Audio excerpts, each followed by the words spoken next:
Oh, okay. So I went to Olive Garden and purchased the Olive Garden the cheese grater thing. And I got some free cheese. This was dirty when I got it though, but I washed it, so it's all good.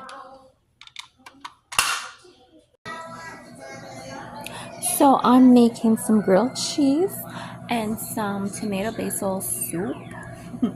And then thinking about using the Olive Garden cheese grater and put some cheese on top of the soup.